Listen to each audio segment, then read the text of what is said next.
Welcome back, ladies and gentlemen, to Jamin's Daily, episode 24.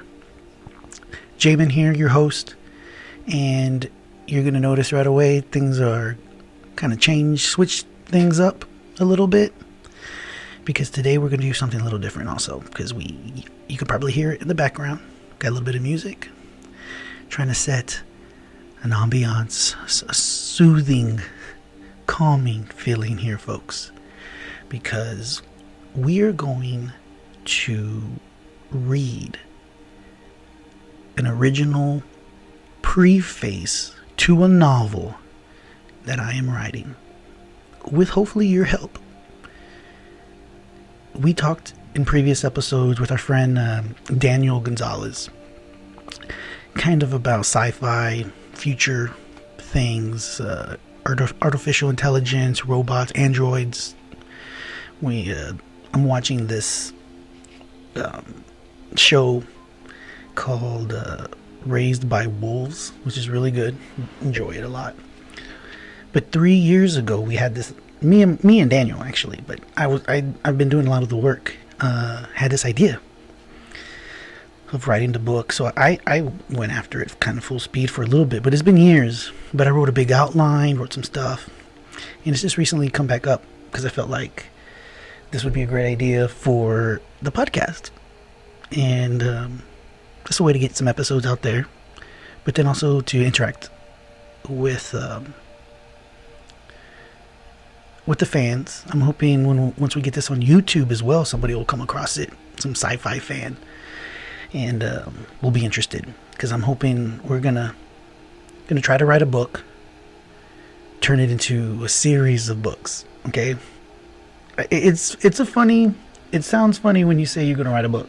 Okay, I agree, but I think I can pull it off. So we're gonna try. And so today we're gonna read the preface and the prologue. And when I was researching for this, I was thinking, well, what's the difference between a preface and a prologue? I should know, because my minor was in English. I have a degree in history. My minor was in English. So I'm sure I learned this at some point. But the preface is... Let me look it up, folks. I actually looked this up earlier. Because, believe it or not, one of the reasons why we're doing this whole different angle is because I don't think I'm ever going to use the iMovie video capture. Because, again, for the second time, it went out on me. After like 16, it did it earlier on another episode, and I was like 16 minutes in on a segment, and it cut out. That I had to do all over. And then this time again, I was 15, 16 minutes in, and then it cut out. So I don't know if it has to do with that around that timing. So maybe I need to learn and cut them off, cut the segments shorter so they don't get cut. But the camera that I'm using now is actually better. The only reason I've been using the Mac to iMovie is because it's for convenience. So we're getting past that. So the main difference between a preface and a prologue is that the preface is an introduction to a book or literary work by the author, whereas a prologue is the opening to a story that establishes the setting and gives background details. We're going to try to do both today, folks. And I think the preface and the prologue that we've done accomplishes that. It fits the description perfectly. Okay, so let's get right into it. The title of the book is HRH, which stands, and that's going to be the title. So you gotta imagine it, folks.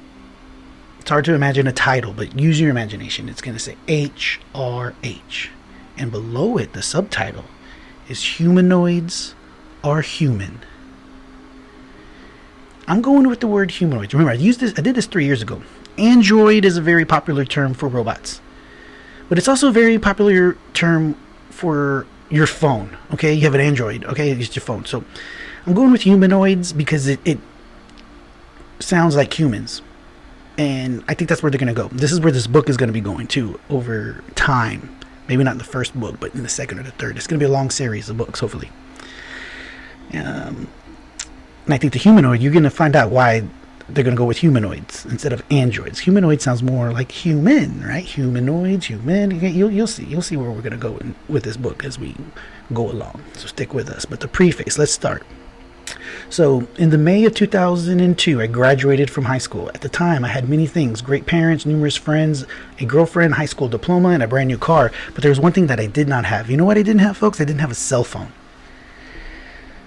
Granted, some of my friends had cell phones. I used to use theirs when I needed to call the honeys, but I was not as fortunate. My parents were always late, adapters to technology, so I didn't have a cell phone. I didn't have a computer in the house until way later, and my parents didn't even buy a phone until a couple years after I got a phone. So they didn't get a cell phone until like 2005 or something crazy like that. In addition to not having a cell phone, another thing I missed out in high school was having Facebook.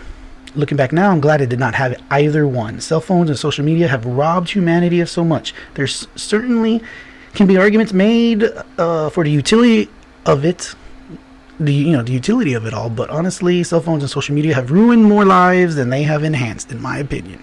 Okay, you heard it first here, James Daly. Fast forward 15 years. And in 2017, remember, I started doing this a couple years ago. Haven't been working on it too much. Now I'm going to. So some of this it's using 2017. And what's crazy is as I go on, you're going to see we're right on the mark. Smartphones are full-blown epidemic now. People are truly addicted to their smartphones, and advances in virtual reality threaten the most basic of human interactions. All the advances in technology have been thrust upon us, always with the hubris of we can, and never with the humility of should we. So keep in mind that in February of 2017, Elon Musk, a man we talk about on this show, on this podcast, behind Tesla, SpaceX, all this stuff. He was talking about how humanoids are going to affect, and technology, AI, how it's all going to affect the job market, folks. Okay, and he said that he thinks there's going to be some universal basic income it's going to be necessary, and he's also quoted as saying that the output of goods and services will be extremely high. With automation, there will come abundance. Almost everything will get very cheap, and I think we'll end up doing universal basic income. And so Musk then thinks, rather than money, the real challenge of basic income will be how we're going to be shifting people's ideas of how to give meaning to their life, because a lot of people will derive their meaning from their employment. So if there's no need for your labor, what's your meaning? Do you feel useless? That's a much harder problem to deal with. But Musk, he didn't stop there. He looked further into the future and suggested that eventually humans will have to merge with artificial intelligence. Musk said if humans want to avoid being made irrelevant, they will need technologies to merge with AI in a way that allows them to communicate at the speed of machines. He says, and this is getting, we've been talking about in other episodes about the Musk's Neuralink, this brain chip, this interface with your brain that allows for you to interface with your brain, but then can merge in with perhaps like you Bluetooth in with your AirPods and other things. You're going to be able to Bluetooth in to other machines and technologies that's going to enhance your abilities. So he said there's going to be some kind of high bandwidth interface to the brain, and it will be something that helps achieve. Yeah. One moment. We're just going to take this while we're on the bus. Hello? Hey, what are you doing? I'm doing a podcast right now. Literally. Okay. Can you call me back later? For what, Jen? I'm sorry, but...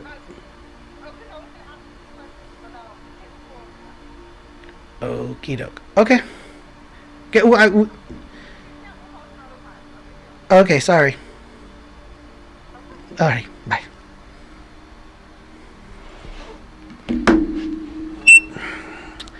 There's my...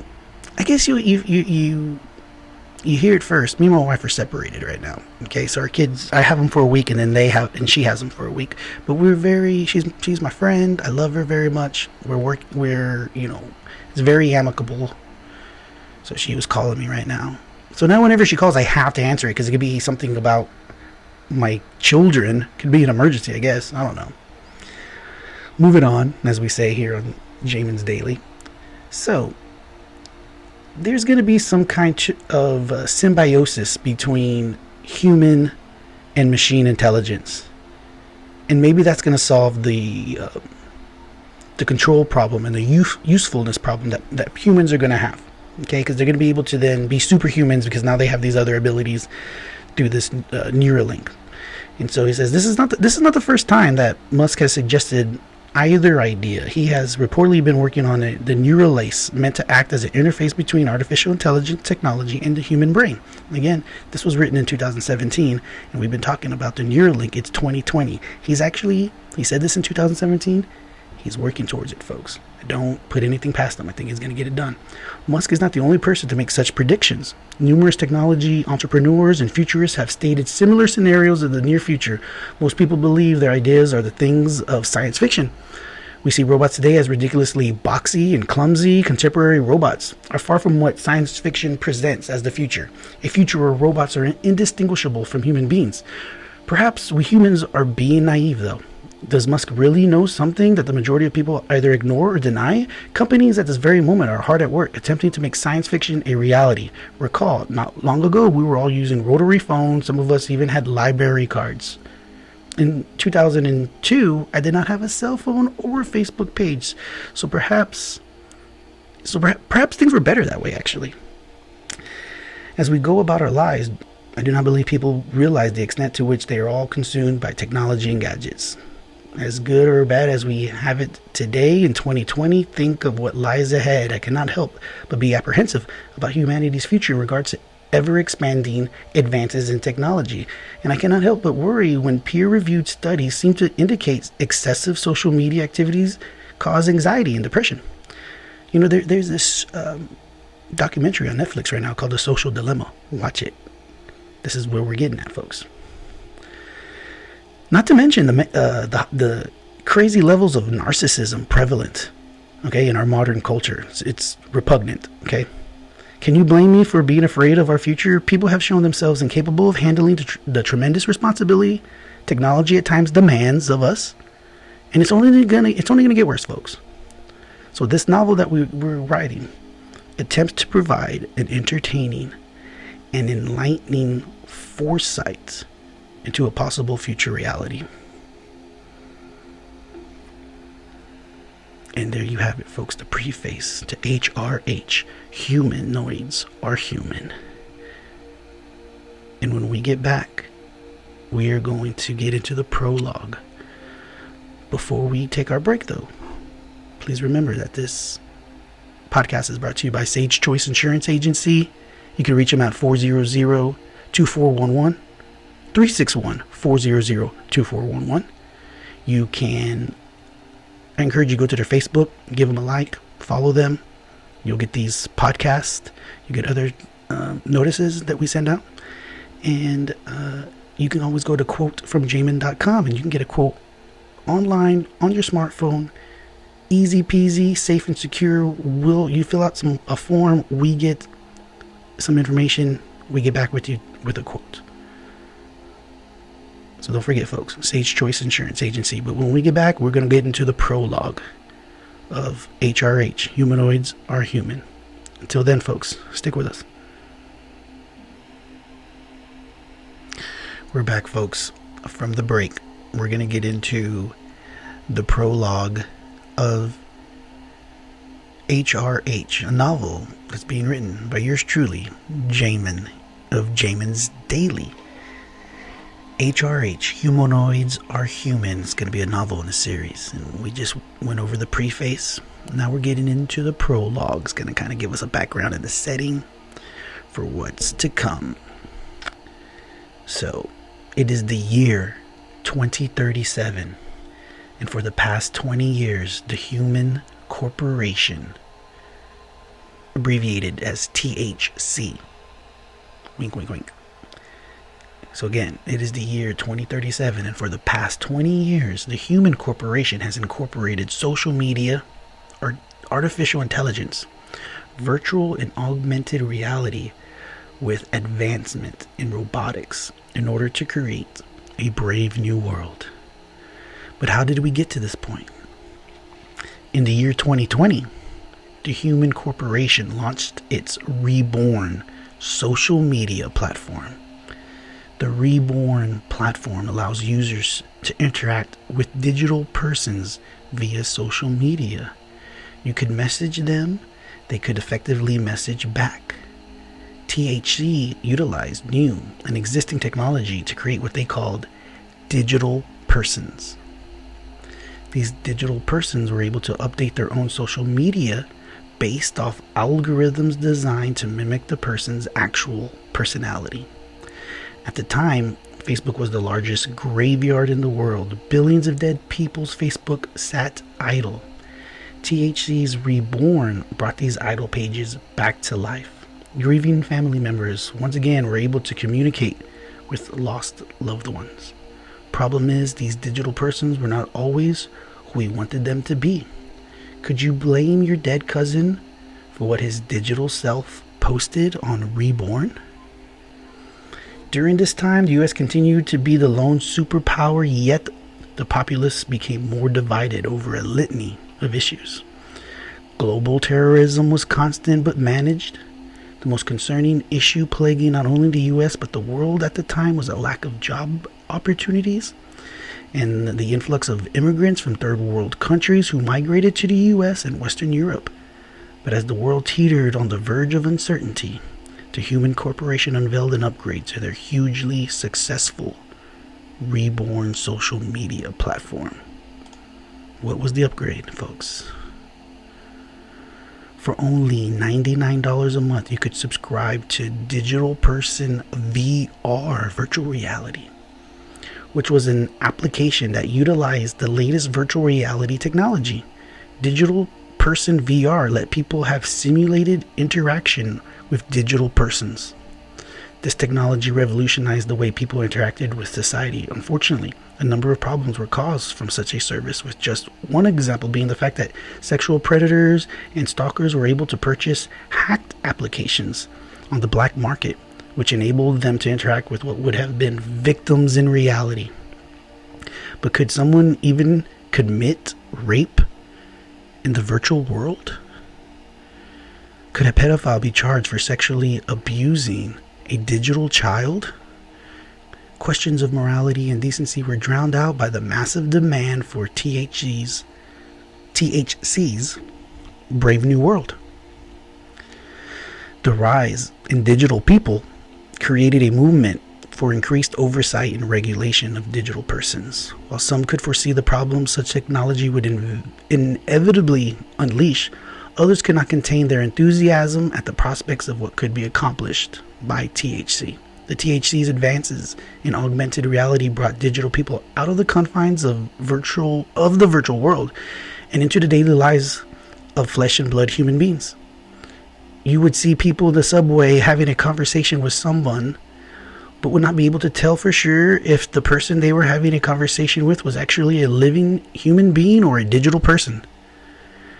As digital people became more and more intertwined with reality, there was a call to provide them with so-called digital human rights. And there was a backlash. The backlash was rising. However, the entire time, the Human Corporation maintained their technology had improved people's lives. They stood firmly behind the concept of digital people and lobbied hard to maintain a positive public image. By the end of the decade, THC had become the most valuable company in the world. They had advanced from their Reborn social media platform to being able to fully integrate virtual and augmented reality with wearable technology. Digital people were now a part of daily life. But THC was not done innovating. They wanted to take their technology and their digital people to the next level. And how did they accomplish that goal? Well, THC quickly became a leader in robotics, acquiring numerous robotic companies in an effort to advance their ambitions. Sadly, as the Human Corporation was flourishing and the 1% were expanding their fortunes, the middle class was facing unprecedented pressures.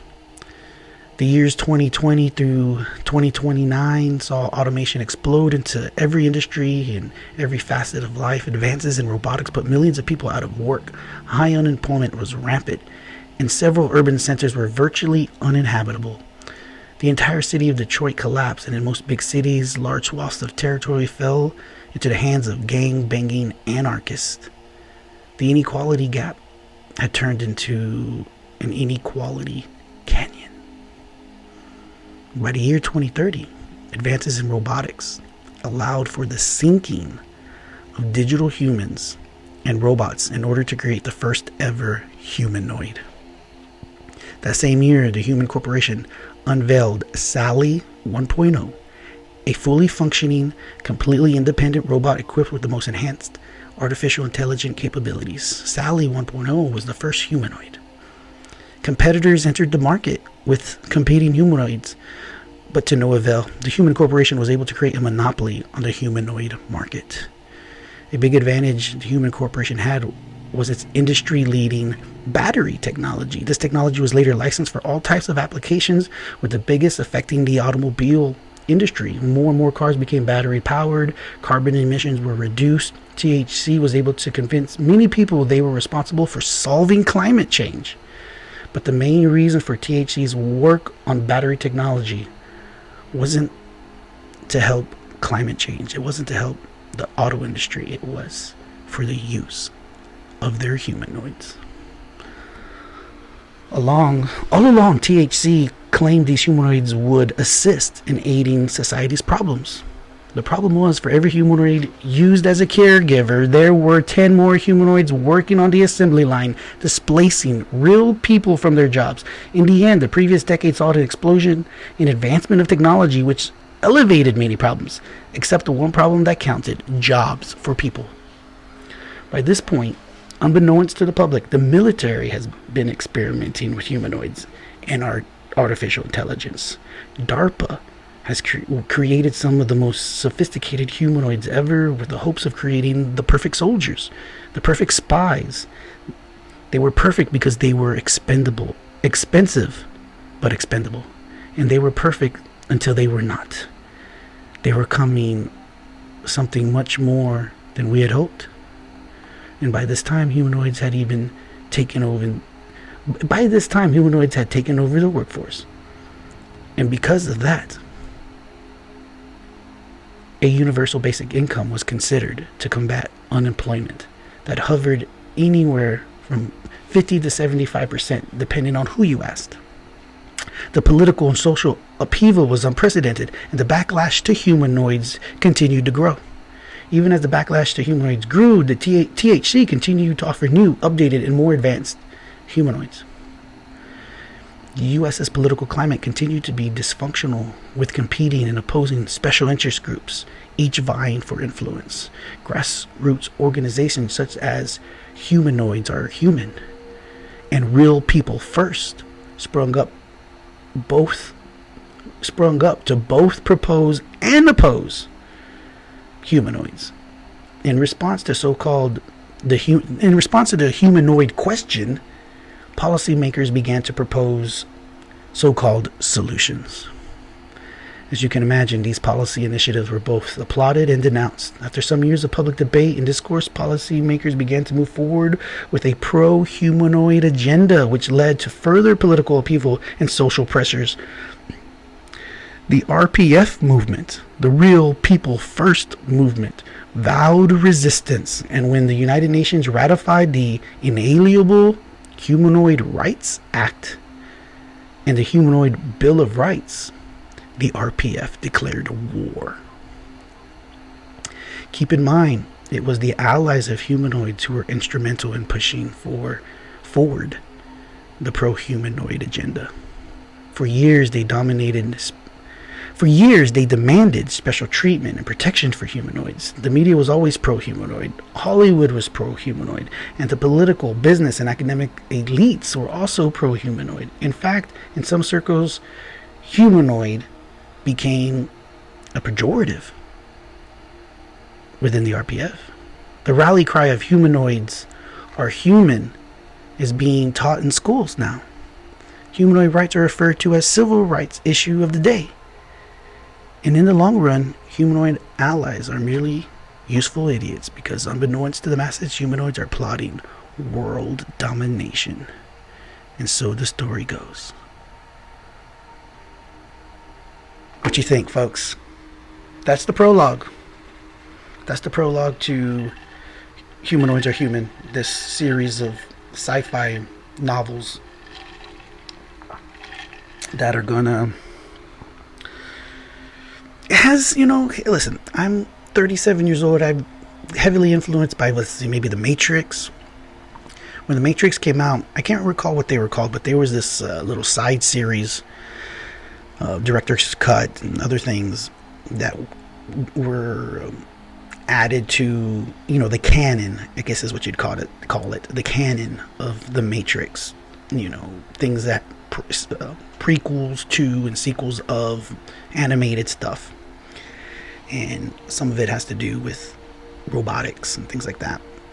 I think some of it had to do with, when you watch The Matrix, when you watch the first one, by then the machines have taken over. And in some of this, what I'm influenced by was what led to that. And this is where, and how the plausibility is what's most important, and how it relates to even things going on right now.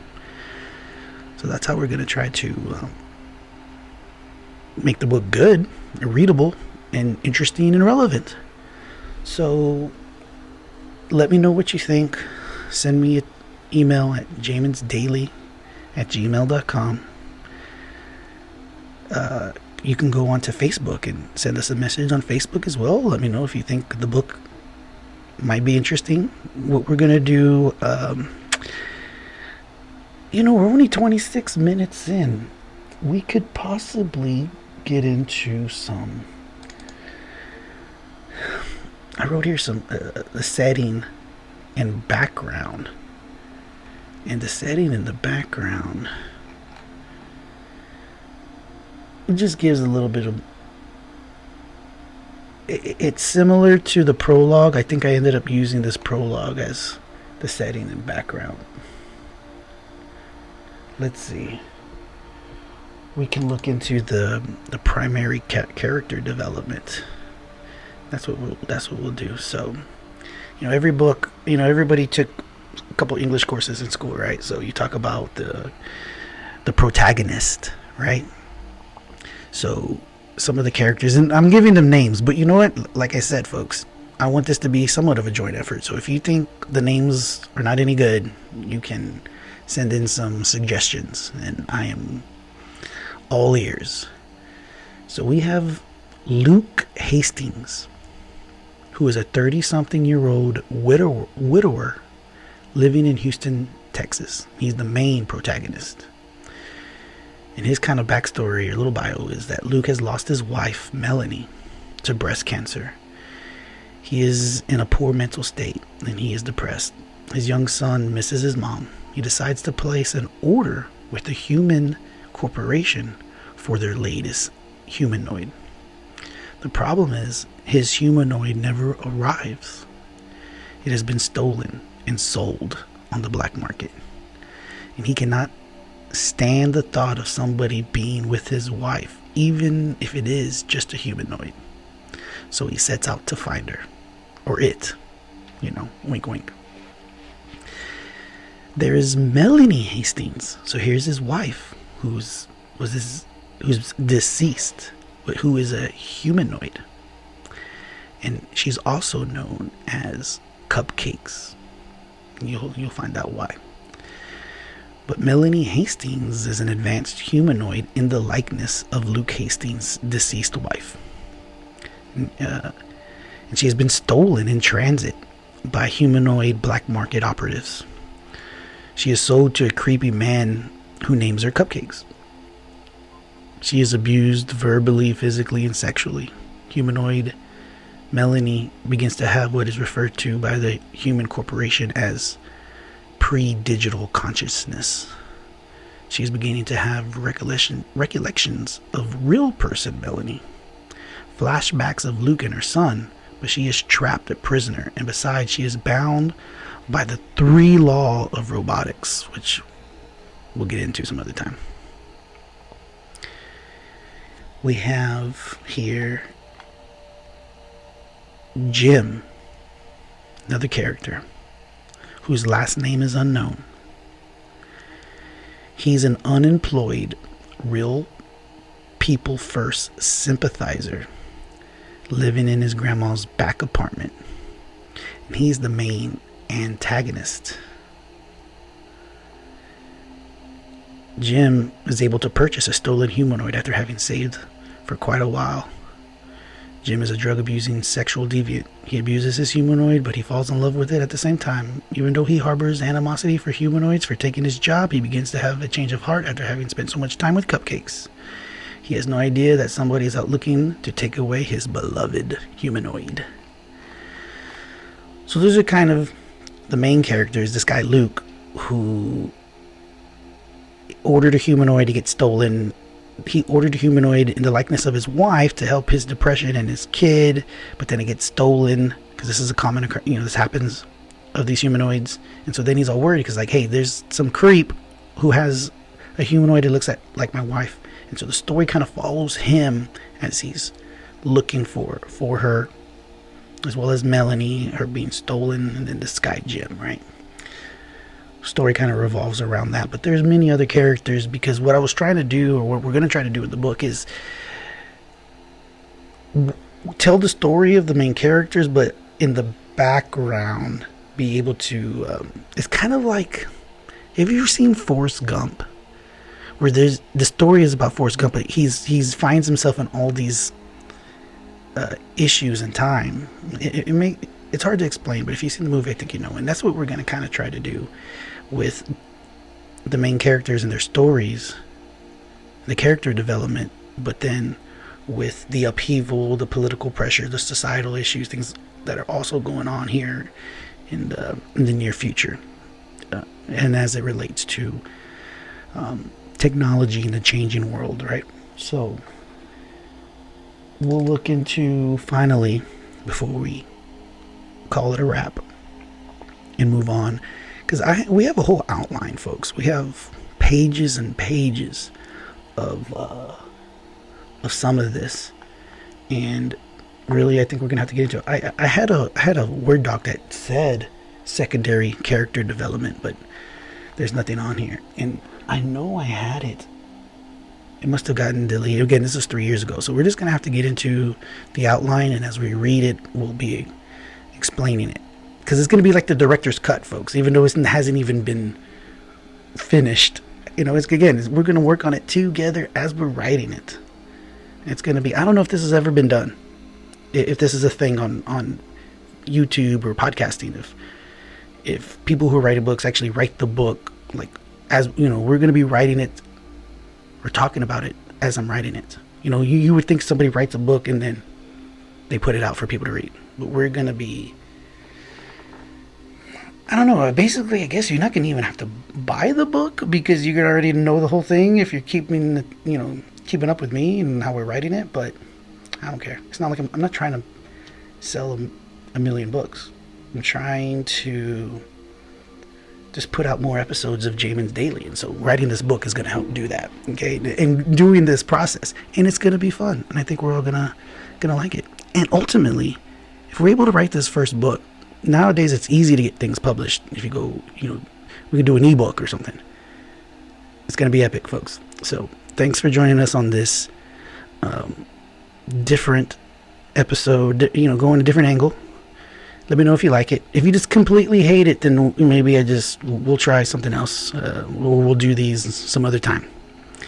I know people like this, my thoughts on this around, on current events and stuff.